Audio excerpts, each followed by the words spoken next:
এর মধ্যে আমি ওকে ফোন দিছি যে ওই কই আছে আর কি এটা জানার জন্য। ও একটা লোক ধরে মানে আমাকে ফোনটা ধরে বলতেছে যে আমার হাজবেন্ড মানে খেয়েছে।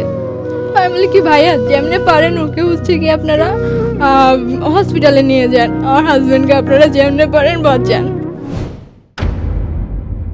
ও হচ্ছে আমাকে ফেসবুকে নক করে, তখন লেখাপড়া নিয়ে খুব একটা ব্যস্ত ছিলাম আর কি। ও হচ্ছে আমার কাজিনের ফ্রেন্ড, তো ওরা হচ্ছে মানে ট্যুর দেওয়ার জন্য কুয়াকাটা যাবে। তো আমার কাজিন যেহেতু, আমার কাজিনের সাথে ও আমাদের বাসায় আসে, তো ওইখানে ওর সাথে দেখা আর কি। তো হঠাৎ করে দেখি যে ওর সাথে আমার আগে কথা হয়েছে, সো তখন আমি জাস্ট একটু অবাক হই আর কি। তো এইভাবে রিলেশন শুরু হয়। দেন আস্তে মানে এক সময় ডিসিশন নেই, দুই ফ্যামিলি মোটামুটি আর কি জেনে গেছে আর কি। তো 2024 হচ্ছে আমাদের বিয়ে রেজিস্ট্রেট হয়, বাট আক্ট হয় এটা, মানে আমাকে তুলে নেয় না আর কি।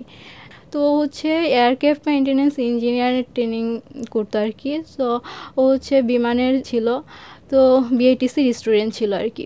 উত্তরাতে ওর থাকা লাগতো, তো আমি বাসাবোতে থাকতাম, তো আমার কাছেও আসতো, আবার উত্তরাতেও যেত, মানে এরকম। এভাবে 24-এর আন্দোলন শুরু হয়।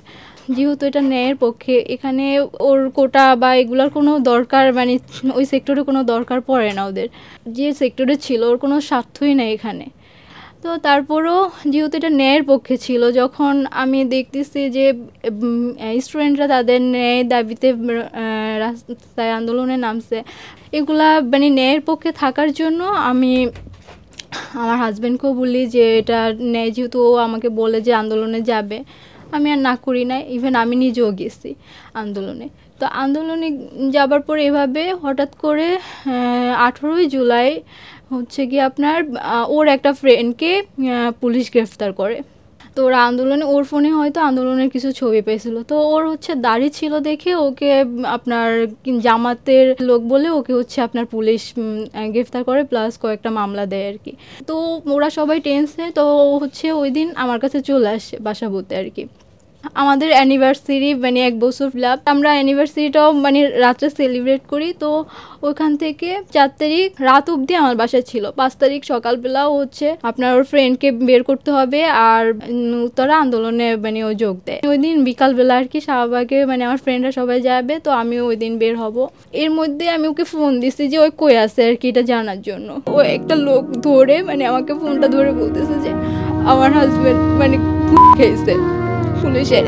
ওর মানে পেটে মানে একটা গুলি না, পুরো 4টা গুলি মারছে একই পজিশনে। মানে আমাকে ফোনটা যখন ধরছে আমাকে বলতেছে যে আপনি কে বলতেছেন আপু? আমি বলতেছি যে আমি ওর ওয়াইফ। আমি বলি কি ভাইয়া যেমনি পারেন ওকে হচ্ছে কি আপনারা হসপিটালে নিয়ে যান, আমি তো বাসায় বসে আছি, আপনারা ওকে একটু উপকার করেন, ওকে একটু হসপিটালে নিয়ে যান, আমার হাজবেন্ডকে আপনারা যেমনি পারেন বাঁচান। তখন ওর জ্ঞান ছিল, মানে ওদেরকে বলতেছিল যে আমি আমার ওয়াইফের সাথে একটু কথা বলতে চাই, একটু ফোনটা দাও না আমার কাছে। বাট আমি তখন কি করি, ফোনটা আমি কথাটা শুনতে পাই না, আমি ফোনটা কেটে দিয়েছি। কেটে দিয়ে আমি ওর ফ্রেন্ডদেরকে ফোন দিই যাতে ওকে হসপিটালে নিয়ে যায়, যেহেতু ওরা ওইখানে ওর আপন বলতে কেউ নাই। কিছুক্ষণ পরে ওর ফ্রেন্ডরা সবাই যায় খুঁজে, ওকে নিয়ে ওই লোকগুলো হচ্ছে কি আপনার উত্তরা আধুনিক যে হসপিটালটা আছে ওইখানে নিয়ে যায়। বাট ওরা ওইখানে ওরা অ্যাডমিট নেয়। পরে হচ্ছে ওরা ওকে নিয়ে কিসেন্ট হসপিটালে নিয়ে যায়। ও জ্ঞান হারায় ফেলতেছে, ওদেরকে নাকি বলতেছে যে ভাই আমি মনে হয় বাঁচবো না, আমার ওয়াইফকে মানে বললেন আমি ওর সাথে একটু কথা বলতে চেয়েছিলাম, মানে এরকম। আর আমার মাকেও বললেন।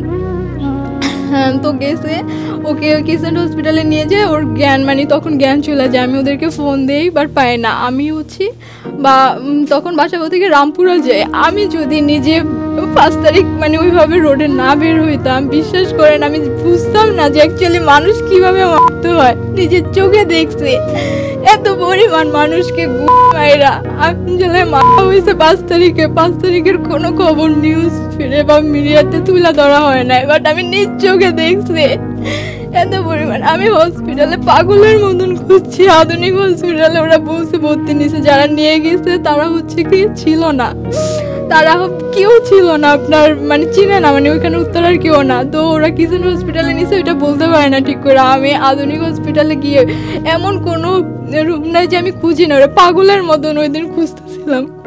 এত পরিমাণ ওরা খুঁজতে খুঁজতে কোনো জায়গায় পাই না, বাট এত লাশ এত রক্তর ভিড়ে আমি তখনও জানি না যে ওমর নাই পৃথিবীতে, আমার হাজবেন্ড নাই। আমি ভাবছি পায়ে গুলি খেয়েছে হয়তো বা ভাইজা থাকবে। আমি আল্লাহর কাছে দোয়া করতেছিলাম, আল্লাহ তুমি আমার জন্য বাঁচিয়ে দাও, ওরা বাঁচিয়ে রাখো অ্যাটলিস্ট।